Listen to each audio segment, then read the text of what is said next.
Hello and welcome everyone. Myself Bhagyashree. Today we are going to continue our topic, that is illustrations of study note number 2 of CMA final paper number 19.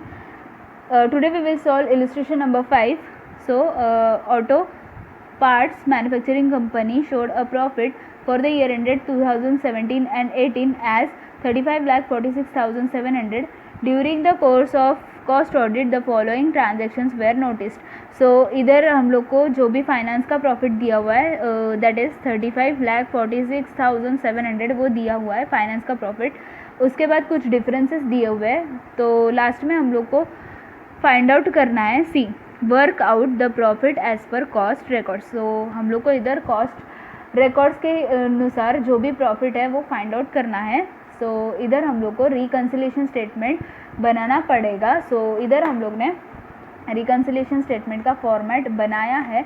अभी simply हम लोग एक एक जो भी difference है वो read करेंगे और फाइंड आउट करेंगे कि ये डिफरेंसेस ऐड में आएगा कि लेस में आएगा. तो फर्स्ट ऑफ ऑल सी इधर तक हम लोग ने रीड किया था. उसके बाद an old machine with a net value of 6,54,000 was sold off for 9,30,000. Okay, तो एक मशीन था ओल्ड मशीनरी, उसका वैल्यू था 6,54,000, लेकिन उसको हम लोग ने सेल किया 9,30,000 के ऊपर. इसका मतलब सेल वैल्यू ज़्यादा है, हम लोग को प्रॉफिट हुआ है. सो 9,30,000 माइनस जो भी बुक वैल्यू था 6,54,000.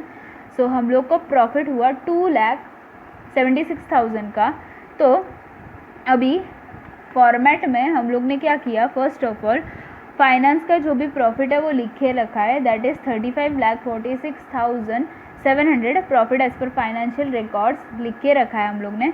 तो अभी हम लोग ये जो भी फर्स्ट डिफरेंस है दैट इज़ 2,76,000 का प्रॉफिट हुआ है हम लोग को सेल ऑफ ओल्ड मशीनरी में, तो वो रिकॉर्ड करेंगे. सी ये जो प्रॉफिट है वो फाइनेंस में रिकॉर्ड हुआ है. तो फाइनेंस में क्या हुआ, प्रॉफिट रिकॉर्ड होने की वजह से ओवरऑल प्रॉफिट फाइनेंस का बढ़ गया, लेकिन कॉस्टिंग में ऐसा कुछ भी प्रॉफिट रिकॉर्ड नहीं हुआ है. सो इसीलिए कॉस्टिंग का प्रॉफिट कम है. अगर दोनों को इक्वल करना है तो फाइनेंस में से ये 2,76,000 हम लोग को माइनस करना पड़ेगा ताकि कॉस्टिंग एंड फाइनेंस इक्वल हो जाए. सो इसका आंसर लेस में आएगा.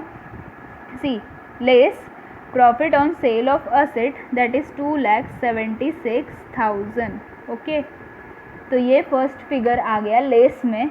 उसके बाद next is dividend income was received amounted to 84,500 from investments. Okay, dividend income हम लोग को मिला है. तो इनकम की इनकम क्या होता है ना, ये डिविडेंड इनकम फाइनेंस में रिकॉर्ड होता है. ओके, तो फाइनेंस में डिविडेंड रिकॉर्ड होने की वजह से फाइनेंस का जो भी प्रॉफिट है वो बढ़ गया. इनकम रिकॉर्ड होने की वजह से फाइनेंस का प्रॉफिट बढ़ गया, लेकिन कॉस्टिंग में ऐसा कुछ भी इनकम रिकॉर्ड ही नहीं हुआ है. तो कॉस्टिंग का इनकम कम ही है, यानी कि कॉस्टिंग का प्रॉफिट भी कम ही है. अगर दोनों को इक्वल करना है तो फाइनेंस में से ये डिविडेंड इनकम हम लोग को माइनस करना पड़ेगा ताकि दोनों इक्वल हो जाए. सो इसका आंसर भी हम लोग का लेस में आएगा, दैट इज़ 84,500. सी लेस में dividend income that is 84,500. Okay, next is a sum of rupees 58,000 was spend towards the CSR commitment. Spend बोला है यानी कि एक्सपेंसेस है कंपनी का, जो भी CSR के कमिटमेंट के लिए जो भी एक्सपेंस है वो दिया हुआ है. तो ये जो एक्सपेंस है वो फाइनेंस में रिकॉर्ड हुआ है. सो फाइनेंस में क्या हुआ, एक्सपेंस ज़्यादा रिकॉर्ड हुआ, मतलब एक्सपेंस ज़्यादा है तो प्रॉफिट कम हुआ है फाइनेंस में, लेकिन कॉस्टिंग में ऐसा कुछ भी एक्सपेंस रिकॉर्ड ही नहीं हुआ है. तो इसी की वजह से कॉस्टिंग का प्रॉफिट ज़्यादा है. अगर दोनों को इक्वल करना है तो फाइनेंस में ये जो एक्सपेंस है यानी कि अमाउंट वो ऐड करना पड़ेगा ताकि दोनों इक्वल हो जाए. सो इसका आंसर ऐड में आ जाएगा, दैट इज़ 58,000. सो ऐड में CSR कॉन्ट्रीब्यूशन दैट इज़ 58,000 हम लोग लिखेंगे. उसके बाद next is the company was engaged in trading activity where the purchase of a goods is 13,50,000 and sales was 13,42,300 after incurring 40,800 as a expenses. तो simply हम लोग को क्या है ना, ट्रेडिंग एक्टिविटी दिया हुआ है कंपनी का. सो इसमें क्या करना है हम लोग को, फर्स्ट ऑफ ऑल सेल्स लेना है, यानी कि ट्रेडिंग अकाउंट जैसे हम लोग बनाते हैं ना वही सेल्स लेना है. सो 13,42,300 इज़ द सेल्स.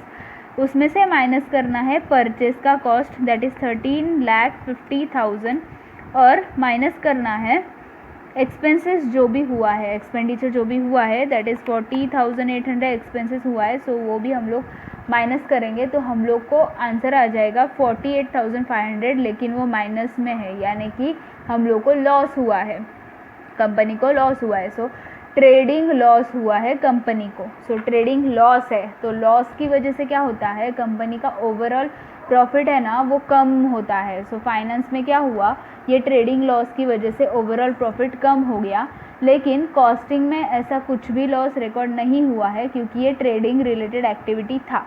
तो कॉस्टिंग में अगर लॉस ही नहीं रिकॉर्ड हुआ है तो उसका प्रॉफिट भी कम नहीं हुआ है, यानी कि कॉस्टिंग का प्रॉफिट ज़्यादा है फाइनेंस के कंपैरिजन में। सो अगर दोनों को इक्वल करना है तो ये जो लॉस है ना वो हम लोग को ऐड करना पड़ेगा, तो ताकि फाइनेंस एंड कॉस्टिंग इक्वल हो जाए। सो इसका आंसर हम लोग का ऐड में आ जाएगा सी।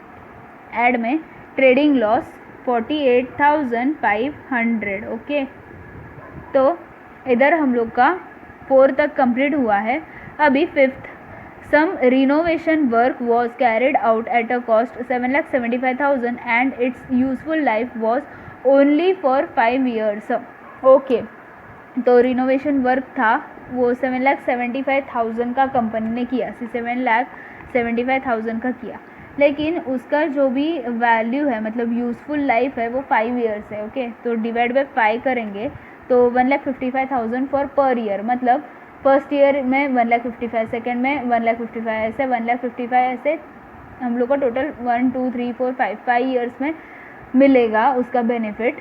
तो इसमें कैसा है ना, ये कैपिटल एक्सपेंडिचर है, तो जो भी फर्स्ट ईयर मतलब अभी जिस ईयर में किया वो ईयर का हम लोग चार्ज कर सकते हैं प्रॉफिट एंड लॉस में 1,55,000, लेकिन बचा हुआ जो भी 4 years का है वो हम लोग एक साथ चार्ज नहीं कर सकते प्रॉफिट एंड लॉस में, लेकिन इन लोग ने किया हुआ है।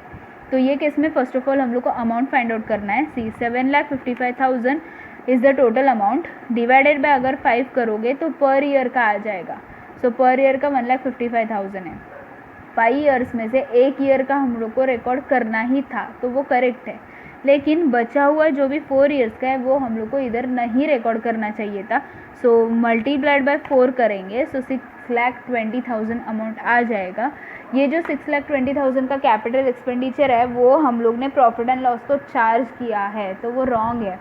सो प्रॉफिट एंड लॉस को 6,20,000 चार्ज करने की वजह से क्या हुआ, जो भी ओवरऑल प्रॉफिट था वो कम हो गया क्योंकि एक्सपेंस ज़्यादा हुआ ना तो प्रॉफिट कम होता है। सो लेकिन कॉस्टिंग में ऐसा कुछ भी रिकॉर्ड नहीं हुआ है तो कॉस्टिंग का प्रॉफिट तो ज़्यादा है।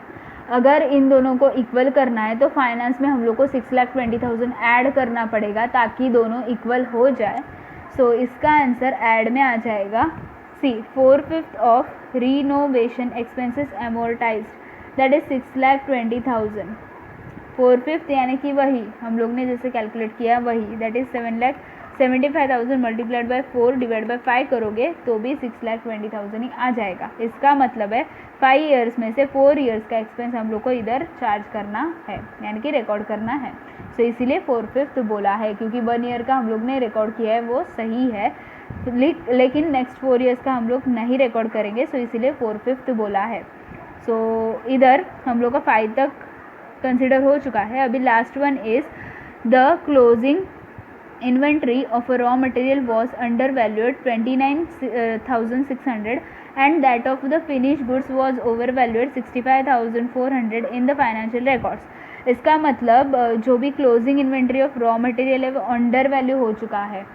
सी क्लोजिंग इन्वेंट्री यानी कि हम लोग इनकम कंसिडर करते हैं उसको, वो 29,600 से अंडर वैल्यू हुआ है फाइनेंस में। अंडर वैल्यू यानी कि कम है ना, अंडर वैल्यू मतलब कम होता है। सो क्लोजिंग इन्वेंट्री यानी कि वो इनकम है। सो इधर हम लोग इसको इनकम कंसिडर करेंगे। सो 29,600 से फाइनेंस में इनकम कम रिकॉर्ड हुआ है। इनकम अगर कम रिकॉर्ड हुआ है तो प्रॉफिट भी कम रिकॉर्ड हुआ है, लेकिन कॉस्टिंग में ऐसा कुछ भी नहीं बोला है, मतलब कॉस्टिंग का प्रॉफिट ज़्यादा है। अगर दोनों को इक्वल करना है तो 29,600 हम लोग को फाइनेंस में ऐड करना पड़ेगा ताकि दोनों इक्वल हो जाए। तो ये जो 29,600 है वो ऐड में आ जाएगा। हम लोग इसके लिए वर्किंग नोट बनाएंगे क्योंकि हम लोग को फाइनल फिगर रिकॉर्ड करना है। सो 29,600 ऐड में आ जाएगा। अभी नेक्स्ट हम लोग को बोला है C closing stock of finish goods that of, यानी कि closing stock of finish goods was over valued 64,400। Closing stock over value हुआ है। क्लोजिंग स्टॉक यानी कि इनकम होता है और ओवर वैल्यू यानी कि ज़्यादा दिखाया है, ज़्यादा दिखाया है तो मतलब बढ़ गया है। तो इधर क्या हुआ 64,400 से फाइनेंस में क्या हुआ ना, इनकम ज़्यादा दिखाया। सो अगर इनकम ज़्यादा दिखाया है तो प्रॉफिट भी ज़्यादा हो गया ना, तो प्रॉफिट ज़्यादा हुआ है फाइनेंस में। ओके, लेकिन कॉस्टिंग में ऐसा कुछ भी नहीं है। कॉस्टिंग में तो सब नॉर्मल ही है, तो कॉस्टिंग में प्रॉफिट कम है, फाइनेंस में वो ज़्यादा हो चुका है। अगर दोनों को इक्वल करना है तो फाइनेंस में से 64,400 हम लोग को माइनस करना पड़ेगा ताकि दोनों इक्वल हो जाए। सो ये 64,400 हम लोग का लेस में जाएगा। सो 65,000 सो 65,400 हम लोग का लेस में जाएगा। ओके, तो closing stock of finish goods less में है और opening stock of raw material plus में है, तो बड़ा अमाउंट माइनस में है ना। सो 65,400 माइनस 29,600 करोगे तो 35,800 माइनस ही फिगर आ जाएगा, क्योंकि लॉजिक है ना। सी जो भी माइनस वाला फिगर था वो बड़ा था, माइनस में से प्लस वाला फिगर जाएगा तो जो भी बचेगा वो माइनस का ही फिगर बचेगा। सो इधर माइनस का यानी कि लेस का अमाउंट हम लोग के पास आया, तो लेस का अमाउंट अगर इधर है यानी कि इसका आंसर लेस में जाएगा। सो इधर थर्ड नंबर पे C effect of valuation of a stock, क्या इफेक्ट आया हम लोग का, माइनस में आया, इसीलिए हम लोग लेस में लिख रहे हैं। सो 35,800 हम लोग का लेस में आ जाएगा। अभी हम लोग का पूरा क्वेश्चन कंप्लीट हो चुका है। फाइनली प्लस माइनस करके profit as per cost records हम लोग को फाइंड आउट करना है। सो फर्स्ट ऑफ ऑल हम लोग ये जो भी ऐड वाला फिगर है ना उसका टोटल लेंगे और उसको इधर आउटर में लिखेंगे। सी 48,500 plus 58,000 plus 6,20,000, your total will be 7,26,500। ये ऐड वाला फिगर से उसका सिंपली हम लोग ने टोटल फाइंड आउट किया। अभी ये जो 35,46,700 है, ओके, उसमें हम लोग ऐड करेंगे 7,26,500, तो हम लोग का फिगर आ जाएगा 42,73,200। अभी सिंपली हम लोग लेस वाला जो भी फिगर है उसका टोटल फाइंड आउट करेंगे, उसको आउटर में लिखेंगे और ब्रैकेट डालेंगे, क्योंकि लेस है ना तो लेस के लिए हम लोग ब्रैकेट डालेंगे। सो 2,76,000 प्लस 84,500 प्लस 35,800, सो हम लोग का टोटल आ जाएगा 3,96,300। सो 3,96,300 इज़ द टोटल। अभी सिंपली ये जो टोटल है उसमें से ये लेस वाला फिगर हम लोग माइनस करेंगे। सो हम लोग का profit as per cost records आ जाएगा। सो 42,73,200 माइनस 3,96,300, सो हम लोग का आंसर आ जाएगा 38,76,900। So profit as per cost record is 38,76,900। Okay, so इधर हम लोग का इलस्ट्रेशन नंबर 5 कंप्लीट होता है। अगर ये वीडियो आपको हेल्पफुल लगा हो तो प्लीज़ वीडियो को लाइक कर देना, अपने फ्रेंड्स के साथ शेयर करना और मेरे चैनल को सब्सक्राइब करना, क्योंकि ऐसे ही बहुत सारे टॉपिक पे अभी नए वीडियोस पोस्ट होने वाले हैं। Thanks for watching friends.